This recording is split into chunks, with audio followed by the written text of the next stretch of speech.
No no country in the world যে unofficial বলে একটা টার্ম থাকতে পারে, মানে আমি রিকগনাইজ করে নিচ্ছি, আমি ট্যাক্স ফাঁকি দিব, এটা আনবো, ইটস অ্যান ইন্ডাস্ট্রি, এইটা সারা পৃথিবীতেই আসলে কোথাও নাই।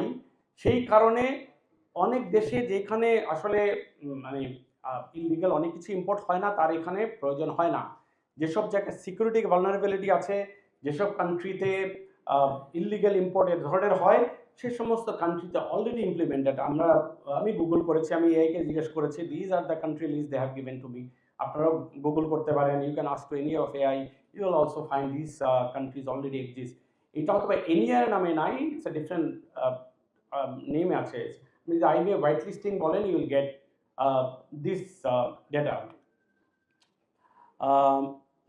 আরেকটা জিনিস ওনারা বলে, সেটা হচ্ছে যে ওনারা যথেষ্ট সময় পায়নি।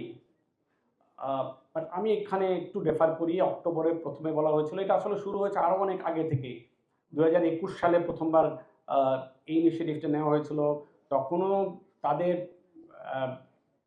কারো কারো এটার মতামত ছিল, ওই সময়টাতে হয়তো বা হয়নি।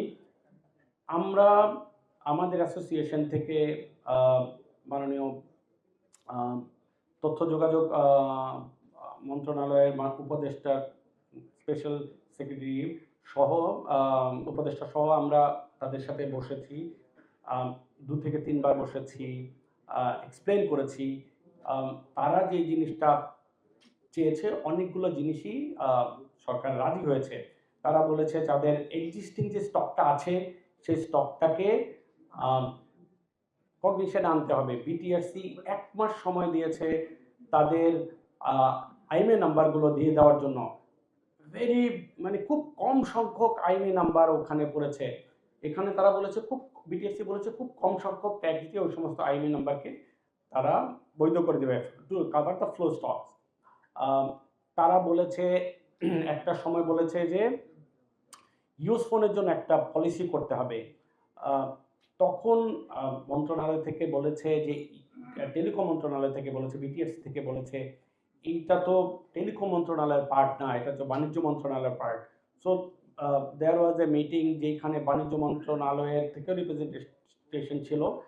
সো ওই মিটিংগুলোর ফলো আপটার তারা না গিয়ে তারা ইনস্ট্যান্টলি রাস্তায় নেমেছে, বিভিন্ন সময় ব্লকেজ করেছে। অ্যাজ এ রেজাল্ট তাদের যে জায়গাটা ফলো আপ করা দরকার ছিল, সরকারের বিভিন্ন পর্যায়ে গিয়ে ওইটা কাজ হচ্ছে কিনা, স্পেশালি তাদের ইউজ ফোনের ব্যাপারে তাদের দাবি ছিল সেটা বাণিজ্য মন্ত্রণালয়ের সাথেই তাদের কাজ করার কথা। সেটা তো বিটিআরসি ভাঙলে ইউজ ফোনের জন্য কোনো রেজাল্ট বিটিআরসির তার এখতিয়ারে নাই।